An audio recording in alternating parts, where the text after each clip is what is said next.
Hi, I'm Sophia Arnold. I'm 5'8", and I'm from Muncie, Indiana. And I'm going to tell the story of how I got pulled over at the Pentagon twice. So, every summer, since I was really little, I've spent in Washington, D.C. with my grandmother. And so last summer, I was learning how to drive. And, of course, you have to learn how to park, and parallel park, and all those things.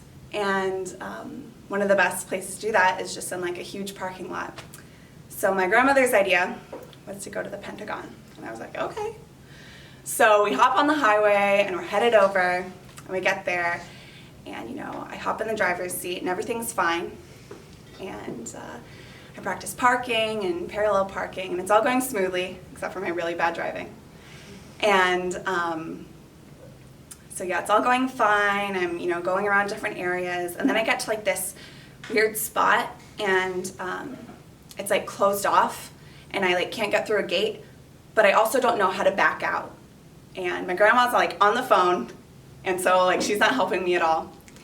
And so I'm trying to pull out, and all of a sudden I notice a car coming up next to me, and it's a police car, and he rolls down his window. And I roll down my window, and he says 3 words. He says, "Are you okay?" And I'm like, yeah, I'm fine. And so he rolls up his window, and I roll up my window, and he pulls out. And eventually I figure out how to get out of that weird little corner. And so I keep driving around and practicing parking, and everything's fine, until I see this blue-red glow behind me, and it keeps glowing, and it's kind of blinking on and off, and there's a little siren too, and I realize I'm really getting pulled over this time. And so I stop the car, and I roll down the window, and he comes up to me, and he's like, "Are you practicing driving?" And I'm like, "Haha, yeah." And he's like, "That's illegal, you need to get out of here." And of course, my grandmother, I have to get my stubbornness from someone. She sets down the phone, and she's like, "We did this back in my day." And I'm like, "Shh, no, Grandma, it's fine." And so I switch spots with her, and we get on the highway, and we go home. And that's how I got pulled over at the Pentagon twice. Hi, my name is Mary Hope Ballou. I'm 5'3". I'm from Rock Hill, South Carolina, and I'm 17 years old. And I will be telling a story that is part of my past. And so there was a woman named Joanne, and she was working in Dallas, Texas, and she was going to law school. And one night, it was Friday night, and her friend Donna said, "Hey, let's go to a party." And Joanne said, "Well, I don't know, it's been a long day, I'm pretty tired." And Donna was like, no, you have to go. So Joanne said, okay, and she went and she put on some cowboy boots, because, it's Dallas, Texas. And she went to Donna with this party, and the party was hosted by this man named Lee. And Lee was a lawyer in Dallas, and he was throwing a small party with the people that he knew, because he had only been there about 3 months, so there were about 15 people there. And while Joanne was there, she met a man named Dan. And the thing was, she almost didn't go to the party, but that was the story of how my parents met. Okay. Hi, my name is Cameron Barkotson. I'm 16 years old, I'm 5'3", and I am from New York City. And I will be telling the story of how I cracked my chin open. So I was in kindergarten, and every year my class had the end of the year pool party where everyone would get together, go to the pool, and it was the highlight of my year. It was so much fun. And I was with my friends, and they were oh, the cool kids, they always jump off the diving board. So I was like, I'm cool, I'm the greatest. So I was jumping off the diving board with my friends. And I noticed that the boy I liked started jumping off of the side and not into the water, but onto the concrete and landing, and everyone was like, okay, that's really cool. Super impressive. So I was like, I can do that. So I get onto the diving board and I jump off the side, but my foot slips on like the edge of the diving board. So I land face first, like straight into the concrete. And I don't feel anything. But I look down and my knee is like bleeding all over my leg. And so like the lifeguard person gets me on a chair and they're like cleaning up my knee, and then all of a sudden one starts screaming my mom's name and like getting my mom over because there's blood dripping down my neck.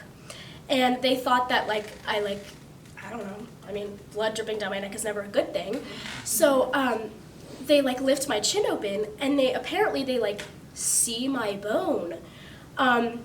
And like they freak out and like call 911, but like my mom just like threw me in the back of my car and drove me into the emergency room.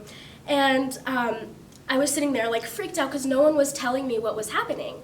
So I was like, my 6-year-old self was like freaked out, crying hysterically. I thought I had broken my knee and I didn't know anything was wrong with my chin, and I was sobbing.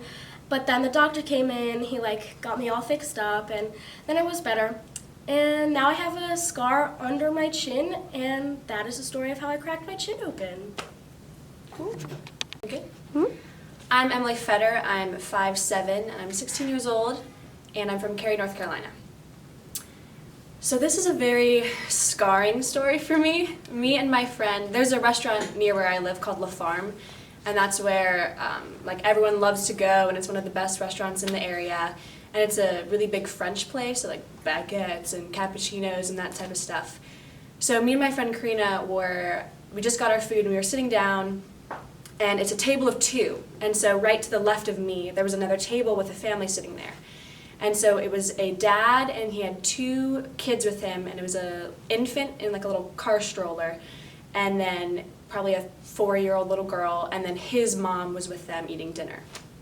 So I was eating my soup and my friend, we were talking, and all of a sudden the car seat that the baby was sitting in, it was right to the left of me, fell.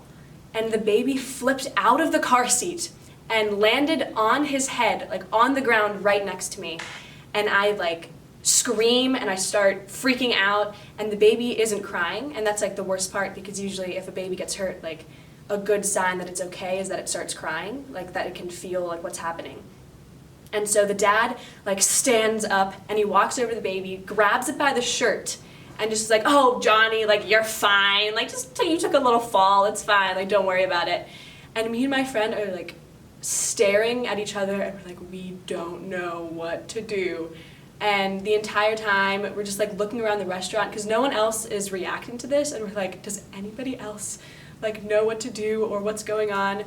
And eventually the dad kind of just leaves with his family, and me and her like go home, and we're like, oh my god. And the funny thing is, so she knew the manager of the restaurant, and she came back about a week later, and she was in line, and the same family came in with the baby and had a huge welt on his head. And the cashier, once he gets up to the order line, the cashier's like, "Oh, like, what happened? Is he okay?" And he's like, "Oh, it's fine, like nothing happened, it's fine, don't worry about it." And so that was like my terrifying restaurant story, so, yeah. Hi, I'm Dylan Fields. I'm from Charlotte, North Carolina. And, wait, what else did I have to say? Oh, and I'm 5'7". Okay, so I'm gonna tell a story about my first kiss. Not like my first like French kiss, but like a little smooch.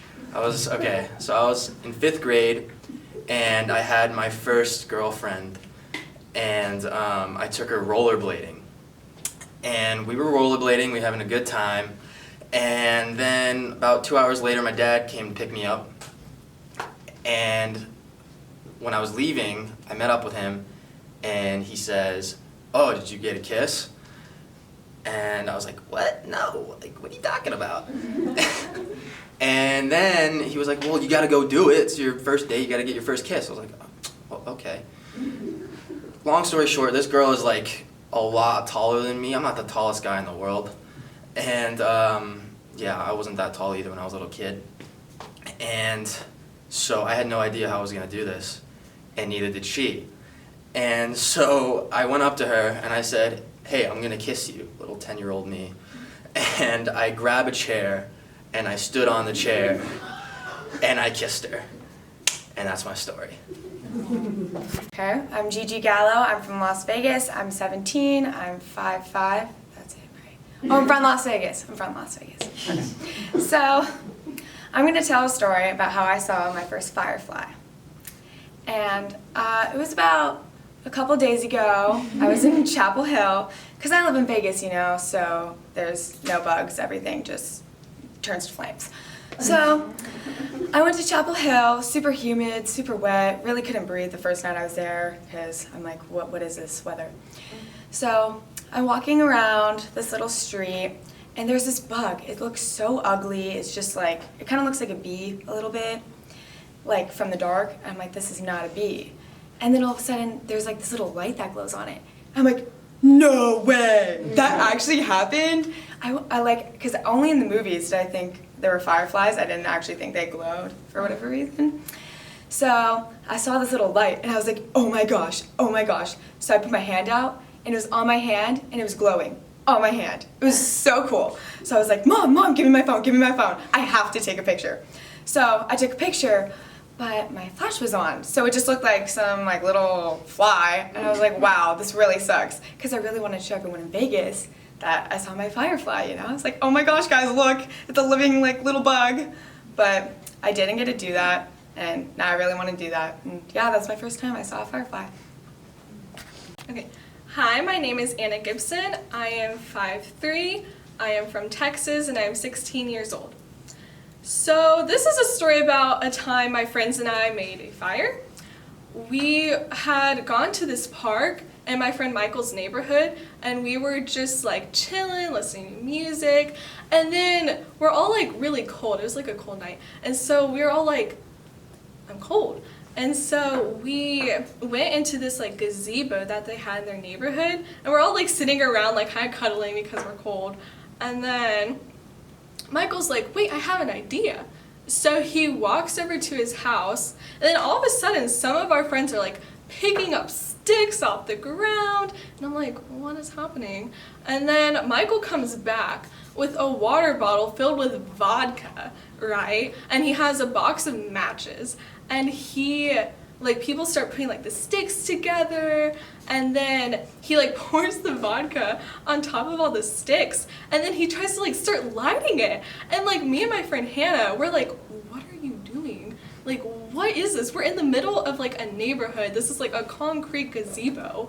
And then like the fire starts, and then I'm like, what, this is happening? And so we kind of like sit around it, and it turned out to be like really nice, and we were just like warming ourselves up and like cuddling and like chilling, and it ended up being like a really great night because of that fire. Cool. Hi, I'm Tessa Giordano. I'm 17 years old. I'm from Charlotte, North Carolina, and I'm about to tell you the story of how I got my first scar. So I'm about 10 years old. I'm in my local theater production of Hansel and Gretel. I'm playing Frack. I'm about to go in from my starring moment and get my makeup done, and I'm in the car. My mom drove me, and it's pouring outside. So she says, hey, how about you get an umbrella from the back? And I'm like, sure. So I climb over the seat, and the thing is, my mom has been doing a lot of home improvement, you could say, and there's a light fixture in the back. So the umbrella is in like the very back of the car, so in the back seat there's a light fixture. And I go with my knee, I try to go get the umbrella, but my knee impales on the light fixture. So I'm in the parking lot of the theater. I'm like, oh my God, I have a show in 2 hours. What am I gonna do? What am I gonna do? And my mom's like freaking out because I've never hurt myself at all. I'm not sporty, I do theater, I hardly dance. So I'm just like, oh my God, my body has been impaled.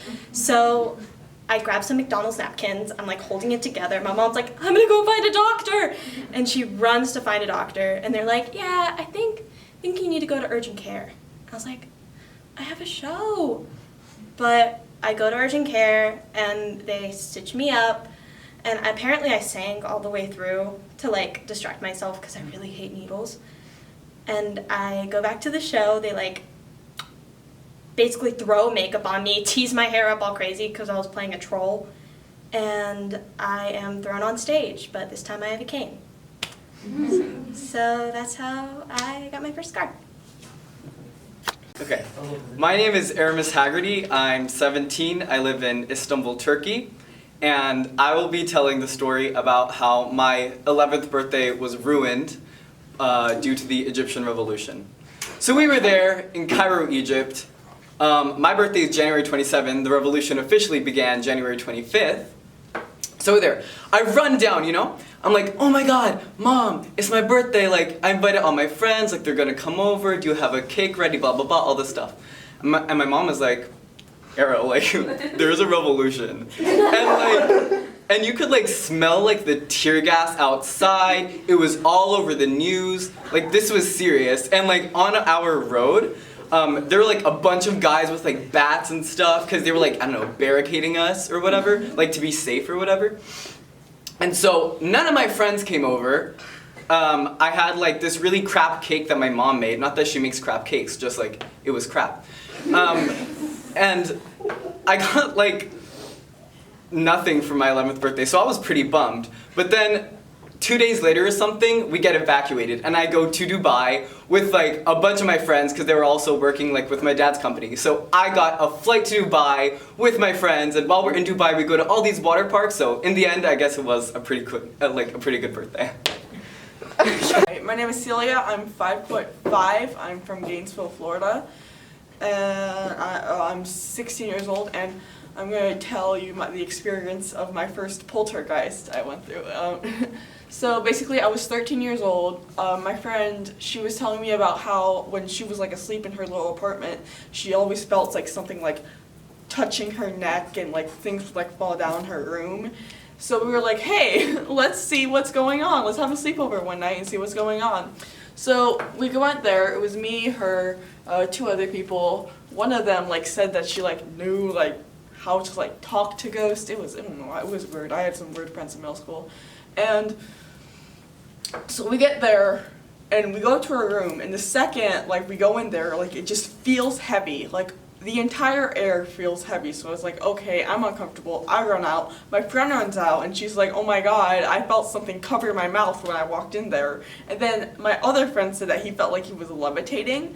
So and then the one girl that said that she apparently can talk to ghosts, she goes in there and she starts screaming at it. She's like, get out! Get out! And that stuff. And she's like starts walking down the stairs, and then I see like this little like weird light thing like following her. And then she goes to the door, she's like, you get out! And then the light just goes out the door.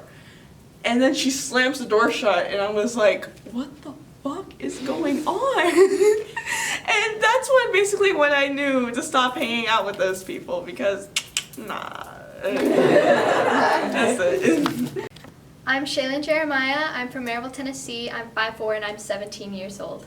So this story happened like earlier this year, probably in February, and I was doing the show Aladdin with like a community players thing like in my town. So like I kind of knew people there. I knew like 2 or 3, and one of them happened to be my ex-boyfriend, and he was Jafar. But it was like fine, we got along. And so this was dress rehearsal, and I was a harem girl, and so we had like fancy pants and fancy shirt, like everything, and we had our makeup done, and so we went to go get our hair done, me and my best friend in the show, Liv. And so she had like this really like curled hair, a headpiece in, and I had like this really fancy braid in the back. So we're walking back, I think we're going back to our dressing room. So we're walking backstage, and we pass Jackson, my ex-boyfriend, and she goes, hey Jackson, look at my hair, and she like turns around and shows him her hair, and he's just like, oh, hey, that looks great. Well, I wanted a compliment too. So I was like, Jackson, look at my hair, and I whip around, pants fall down, just like right there, and I was like, I kind of didn't know what was happening, because I mean, they were baggy, like it was Aladdin, so like just fell down. I was like, shit. So I like pulled him back up. He was just like, yeah, it looks great. And then we just like went to the dressing room and everybody told the story around the cast, but it was fine because I was laughing too. And so end of rehearsal, everyone was leaving. Jackson was saying goodbye to everyone. He was like, bye Emily, bye Liv. And I was like, well, what about me? Because I'm standing right next to Liv. He goes, Shaylin, nice underwear. And so that's the story. Hi, my name is Madison Kiernan. I'm 17 years old. I'm from Jacksonville, Florida. I'm 5'4", and I'll be telling a story about an experience I had at the JFK airport. Okay, so I'm at JFK for a layover, walk into the bathroom, need to do my business, and I'm standing in line. There's this 12-year-old blonde girl behind me. There's a bunch of middle-aged mothers in front of me with all their suitcases in tow. Standing there, waiting to get a stall. And I see these two little Asian babies running around the bathroom. And they're just running around having fun. One's like 2, the other's 3.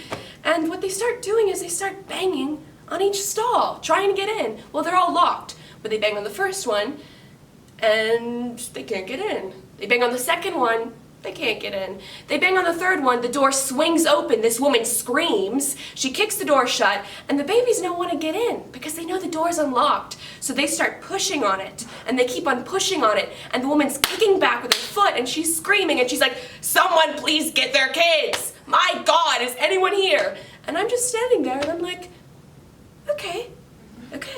And I'm waiting for the middle-aged mothers because I guess they all have kids. They've all had babies. They should know what to do. I'm waiting for them to do something, to grab these kids and move them away as they're banging on this stall and trying to get into this woman who's screaming. And they're not doing anything. And I'm watching, and I'm like, it's up to me. And I don't do anything with kids. I don't have any kids in my life. I don't babysit. I don't even know how to hold them. But I walk over and I grab the 2-year-old and I'm just talking to him like he's a 30-year-old man. I'm like, hey, you shouldn't do that. Okay, I'm moving you over. So I put him down. And then I grab the 3-year-old and I say the same thing. Hey, you're doing a bad thing. Stop. And I move and I put him down. He falls down onto his butt. I didn't throw him down, but I put him down probably a little too hard.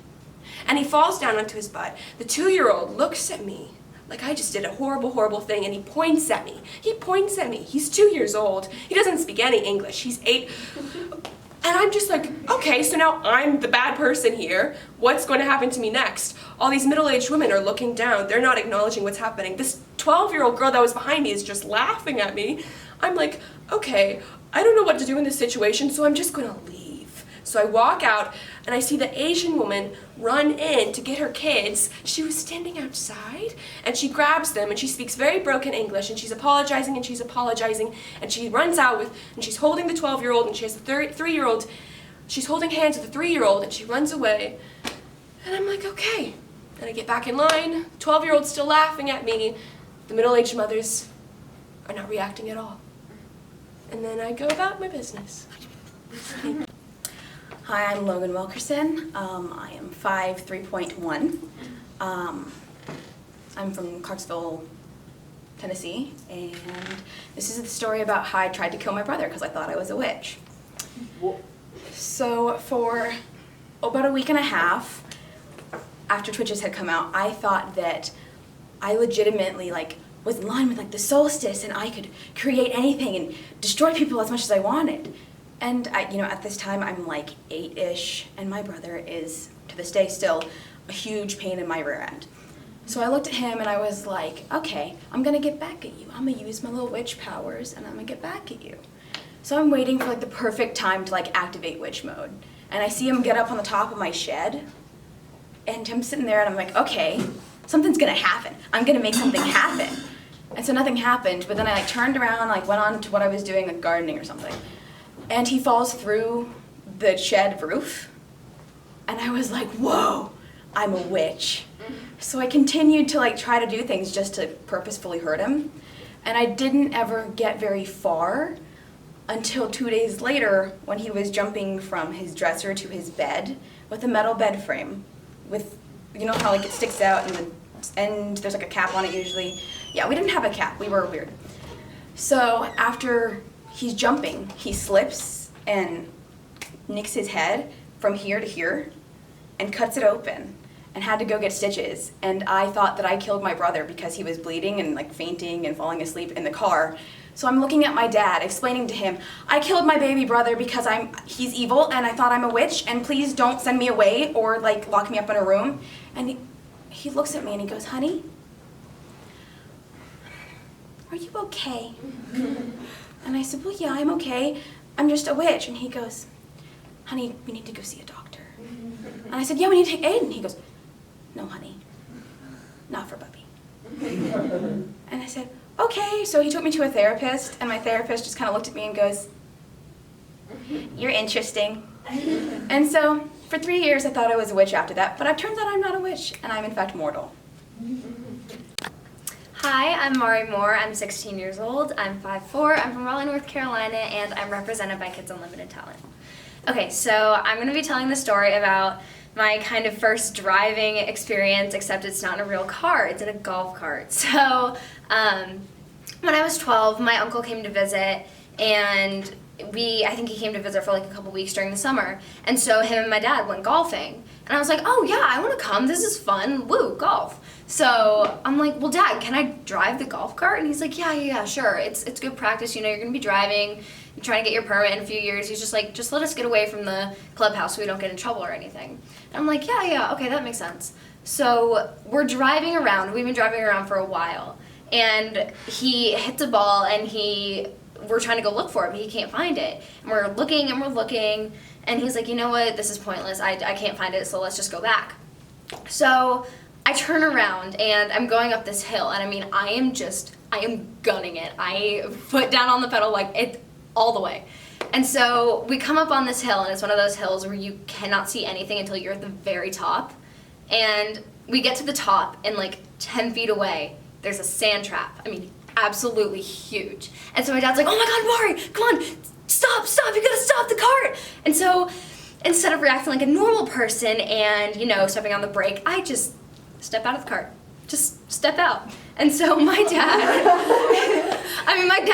he goes into the sand trap, and, you know, he's trying to drive the cart from the other side. He's like, like going through the sand trap. And yeah, that's the story of how my dad got whiplash. I'm Henry Moorfeld. I'm 17 years old. I am 6 feet tall, and I come from Chapel Hill, North Carolina. I'll be telling a story about my childhood, in which my mom was trying to get me out of my car seat when I was about, I would say, 5 months old or so. And my brother was, at this point, 2. So she's trying to get me out of the car seat, and just managing to get my brother to stand still and be quiet was already a miracle, so she felt great. And then she hears, Mom, look, it's an Oompa Loompa. So she freezes, she turns around, and there's a little person walking across the street. And he's pretty loud, so he gave us a pretty nasty look. Then he went back to his car or whatever. She's like, no, honey, quiet. So then she took us into Target where we had parked, and when we finally managed to get all the things we needed and got to the line, our cashier was said Oompa Loompa.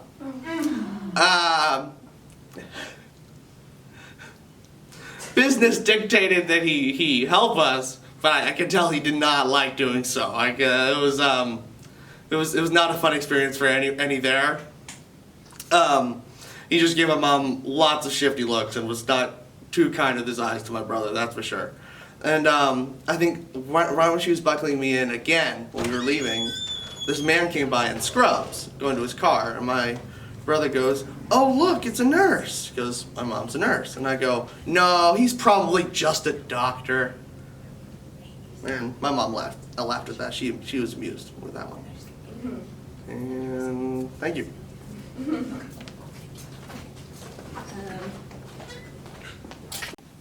Hello, my name is Kai Morfin. I am 17 years old. I'm from Tucson, Arizona, and I am 6'1". So I have always loved working with kids, pretty much from like babies to toddlers. I find them incredibly playful, and there's not really a sense of worry with them. It's always just sort of fun and games. So my school, about 6 months ago, offered this program where if you spoke Spanish, you could go to Mexico and you could play with orphans.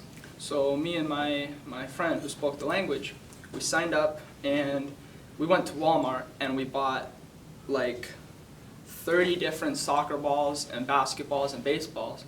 And we went to Mexico and we just went to all of these orphanages and passed out balls and we played with them for like days, literally. And there was this one soccer game that we played that lasted about 7 or 8 hours. And these kids didn't have a field, so we played on like a concrete court and we used these poles as the goalposts. And the score was like 40 to 50.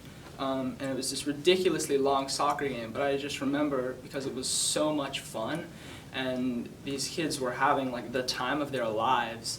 And it was a really like interesting crossover of cultures, and it just put life in the States into perspective. Awesome. Hi, I'm Elizabeth O'Malley. I'm 5'7". I'm from Long Island, New York. And I'm going to be telling the story about the time little 6th grade me got very, very embarrassed in front of the entire school. I had the pleasure of being in the Jungle Book in my 6th grade year, and I was playing the part of a monkey. And there was a hallway dressing room behind the performance stage. This was in front of 800 people in my entire school. And I was so excited to go out and dance, so I put on my monkey costume and I ran out to go perform. And I was dancing and I was having a great time, and I looked down and I realized the monkey costume was on backwards and the tail was in the front. And it was very embarrassing having a phallic symbol on my body at the age of 12 in front of 800 people. So I did one of these. I ran back into the hallway. I switched my monkey costume back around and I danced back out. Hopefully no one saw.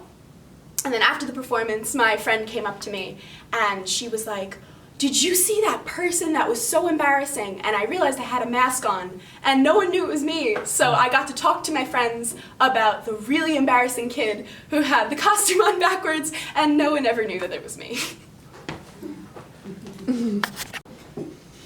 Hi, my name is Laura Smith. I'm 5'5", I'm 17 years old, and I'm from Indianapolis, Indiana.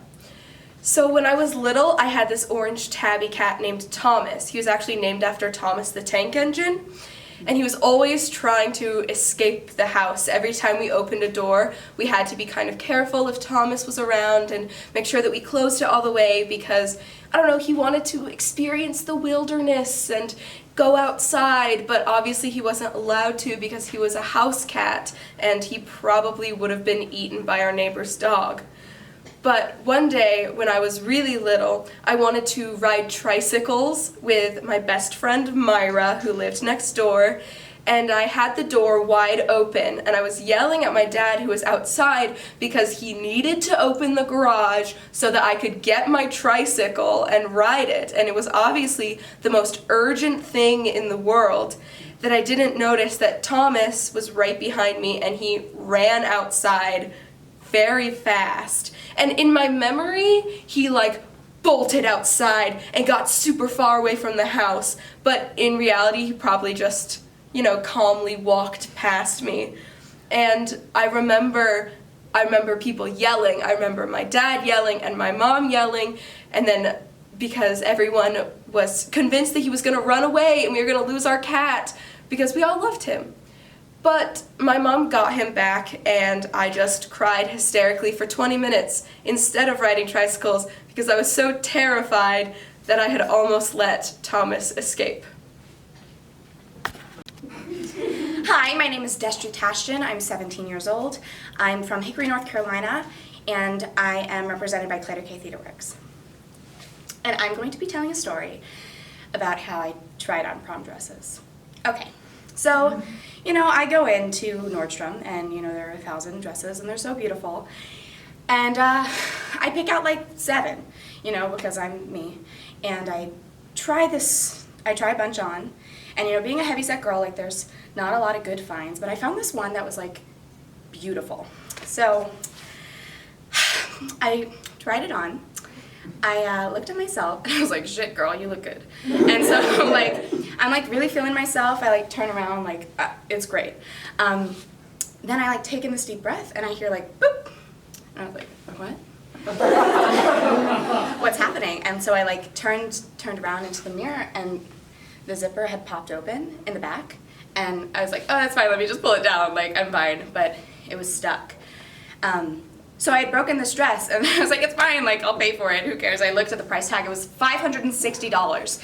And I'm like sweating. Like I don't know if I'm crying or sweating, but like water is coming down my face. And like I guess the sales lady heard me like panting and she like knocks on the door. She was like, hey, is everything okay in there? And I was like, yeah, no, I'm fine, like it's cool. And then she finally came in after like 50 minutes and she said, girl, like what's going on? And I was like, yeah, the dress like popped open. She was like, okay. And she comes back and she brings scissors and I'm like, oh my God, because she's like cutting my back. And yeah, then I ended up taking my bra off in front of like 7 people and taking this dress off and like leaving and not paying for it. So that's it.